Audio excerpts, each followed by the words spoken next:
قال الله تعالى في كتابه الكريم أعوذ بالله من الشيطان الرجيم بسم الله الرحمن الرحيم إن الذين فرقوا دينهم وكانوا شيعا لست منهم في شيء إنما أمرهم إلى الله ثم ينبئهم بما كانوا يفعلون Sadaqallahul azim.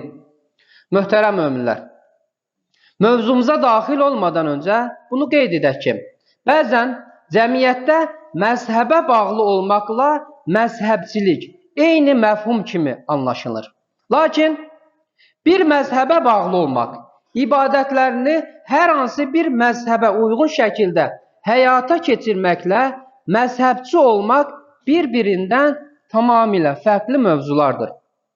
Məzhəbə mənsub olmaqla məzhəbçi olmağın fərqini sadə bir misalla izah edək. Hər bir insan təbii olaraq müəyyən bir irqə və ya bir millətə mənsubdur. Ancaq hər hansı bir şəxsin aid olduğu irqi və ya milləti digər irq və millətlərdən üstün, digərlərini isə aşağı və xor görməsi irqçilik və şovinizmdir. Bu bir növ təəssübkeşçilikdir. Nəticədə insanda təkəbbür, özünü üstün görmək xüsusiyyətini formalaşdırır. Məzhəblər dini mətnlərin alimlər tərəfindən verilmiş mümkün izahlarıdır. Məzhəbçilik isə fitnəkarlıqdır. Məzhəb kəlməsi ərəbcədən tərcümədə gedilən yol deməkdir.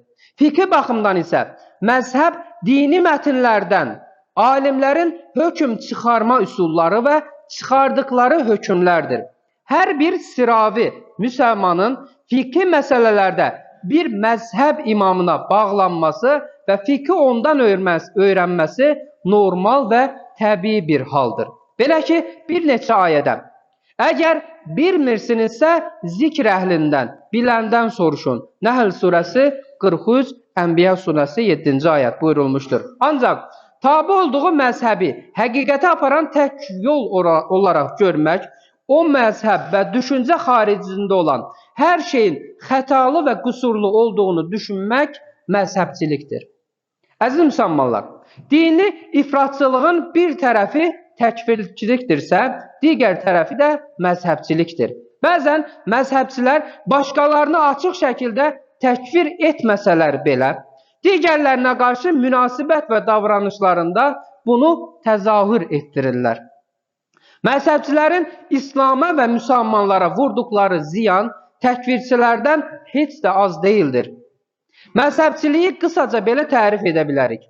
Bir dinin fərqli bir izahını mənimsəyənlərin öz aralarında güclü bir həmrəylik formalaşdıraraq özlərindən olmayanları azğın elan etmələri, eyni zamanda gündəlik ictimai və məişət məsələlərində öz düşüncələrində olanlarla münasibət qurub, fərqli düşüncədə olanlara qarşı ayrıseçkilik fəaliyyətlərdir.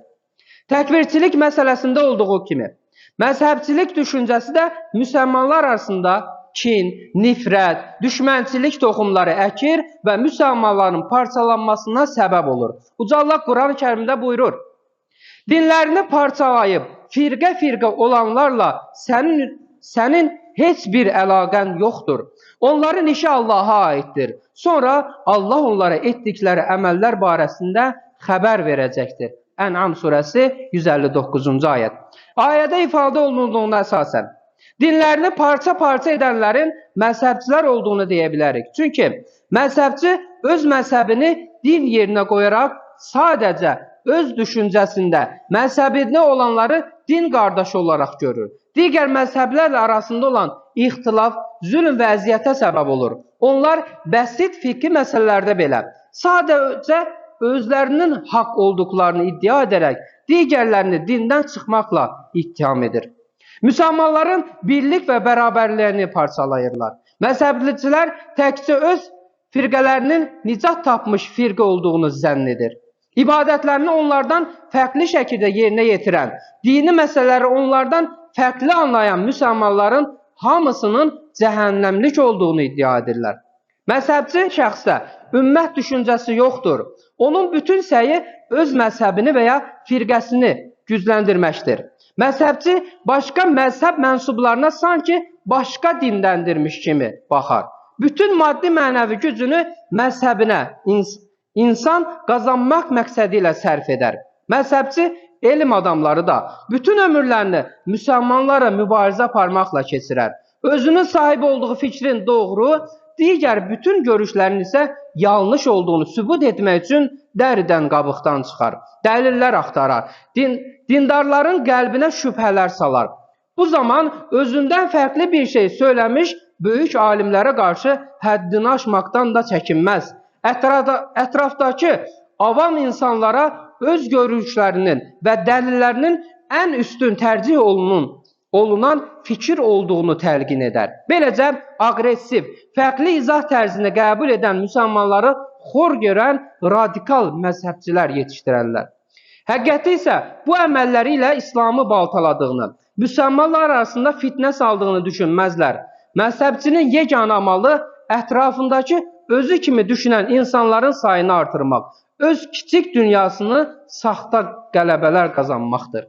Möhtərəm möminlər, təkvirçilik və məzhəbçilik bir-birini bəsləyən xərçəng hüceyrələri kimidir. Bu fitnələr İslam dinini qorxunc bir şəkildə içərdən yeyib sürüdər. Tarixə baxdığımız zaman cüzi istisnalarla birlikdə müsəlmanların çox zaman məzhəbindən asılı olmayaraq birlikdə və sülh şəraitində yaşadığını görürük. Müsəlmanlar fərqli düşüncələrinə görə bir-birini xor görüb təkvir etməmişlər. Bir-biri ilə qohum olmuş, eyni məsciddə namaz qılmışlar. Lakin hazırki dövrdə İslam dünyasında fitnə o qədər böyüyüb ki, eyni məzhəbə, eyni metoda, eyni düşüncəyə bağlı iki fərqli elm adamının dinləyənlərin çox təəssüf ki, bir-birinə salam vermədiyinin, bir-biri ilə əlaqənin kəsdiklərinin şahidi oluruq. Möhtərəm möminlər, məzhəbçilik müsəlmanları parçalayan bir fitnədir. Allah hər birimizi təkvirçilik və məzhəbçilik fitnəsindən qorusun. Bizi dində həqiqi qardaşlar eyləsin. Allahım, qəlblərimizi birləşdir, aramızı düzəlt və bizi qurtuluş yollarına qovuşdur.